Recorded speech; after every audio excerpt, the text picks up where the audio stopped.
हरियाणा के मुख्यमंत्री मनोहर लाल खट्टर ने स्वतंत्रता दिवस के अवसर पर प्रदेशवासियों को शुभकामनाएं दी।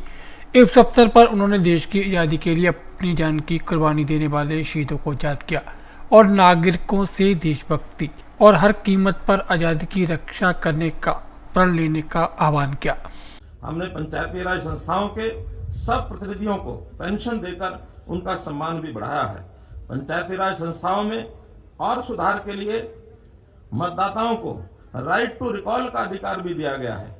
पंचायती राज संस्थाओं में महिलाओं को समान प्रतिनिधित्व और बीसीए वर्ग को 8% प्रतिनिधित्व देने का काम भी किया गया है। इसी प्रकार सभी नगर निकायों को शक्तियों के विकेंद्रीकरण के लिए कई कदम उठाए हैं।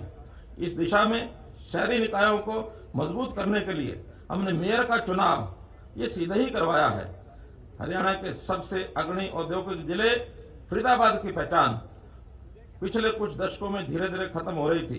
फरीदाबाद को एक बार फिर से औद्योगिक नगरी के तौर पर पहचान दिलाने के लिए और इंफ्रास्ट्रक्चर के विकास के लिए हमने फरीदाबाद म्यूनिसिपैलिटी डेवलपमेंट अथॉरिटी बनाई है, जिसके सुखद परिणाम मिलने भी शुरू हो चुके हैं।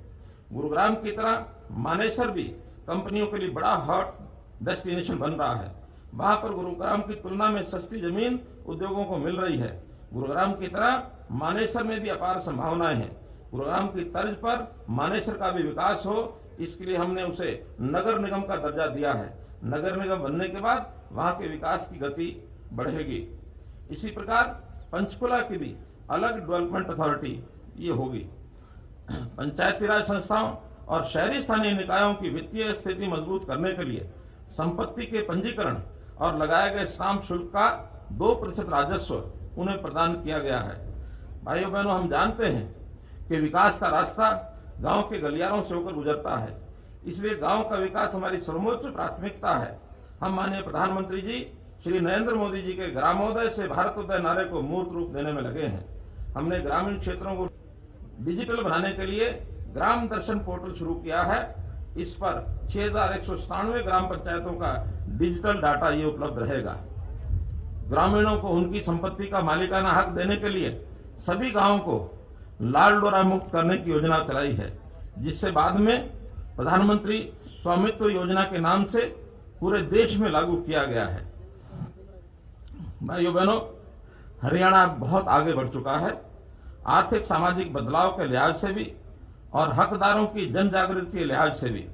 इसलिए जब कोई सरकार मिशन मोड में काम करती है तो उस प्रदेश के नागरिकों में भी एक ऐसी ऊर्जा और उत्साह का संचार होता है जिसे अव्वल आने की चाहत पैदा होती है। हमारा लक्ष्य बस यही है, हरियाणा का युवा, हरियाणा का किसान, हरियाणा के उद्यमी, हरियाणा के शिल्पकार और सीमाओं पर खड़ा देश का हर 10वां जवान जो हरियाणा से है, अव्वल आने और तरक्की करने की चाहत से लबरेज रहे। हमने हरियाणा को अव्वल बनाने के लक्ष्य को ध्यान में रखकर ही जो स्वर्णिम निर्णय लिए हैं, जिनके सुखद परिणाम भी अब सामने आ रहे हैं। ये ऐसे कुछ नए परिवर्तन हैं जो भविष्य में हरियाणा को अति विकसित राज्य बनाने में महत्वपूर्ण भूमिका निभाएंगे। मुझे विश्वास है कि इनसे हरियाणा सभी क्षेत्रों में अग्रणी राज्य बनेगा।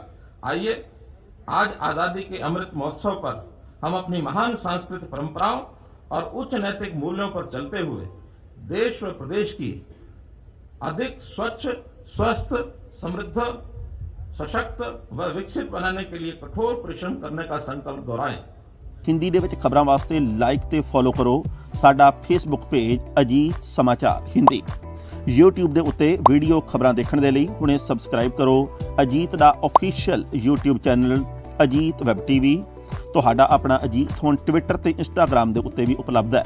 ਟਵਿੱਟਰ ਦੇ ਉੱਤੇ ਖਬਰਾਂ ਦੇ ਲਈ ਫੋਲੋ ਕਰੋ ਡੇਲੀ ਅਜੀਤ ਤੇ ਇੰਸਟਾਗ੍ਰਾਮ ਦੇ ਉੱਤੇ ਖਬਰਾਂ ਦੇ ਨਾਲ ਵੀਡੀਓ ਦੇਖਣ ਦੇ ਲਈ ਫੋਲੋ ਕਰੋ ਬਲੂ ਟਿਕ ਵਾਲਾ ਸਾਡਾ ਆਫੀਸ਼ੀਅਲ ਚੈਨਲ ਡੇਲੀ ਅਜੀਤ। ਇਹਨਾਂ ਹੀ ਨਹੀਂ, ਅਜੀਤ ਦੇ ਵੀਡੀਓ ਹੁਣ ਤੁਸੀਂ ਐਪਲ ਟੀਵੀ ਦੇ ਉੱਤੇ ਵੀ ਵੇਖ ਸਕਦੇ ਹੋ ਤੇ ਨਾਲ ਹੀ ਅਜੀਤ ਅਖਬਾਰ ਦਾ ਡਿਜੀਟਲ ਐਡੀਸ਼ਨ ਪੜ੍ਹਨ ਦੇ ਲਈ ਡਾਊਨਲੋਡ ਕਰੋ ਅਜੀਤ ਈ-ਪੇਪਰ ਐਪ। ਤੁਹਾਡਾ ਆਪਣਾ ਭਰੋਸੇਯੋਗ ਚੈਨਲ, ਤੁਹਾਡੀ ਆਪਣੀ ਆਵਾਜ਼, ਪੰਜਾਬ ਦੀ ਆਵਾਜ਼ ਅਜੀਤ।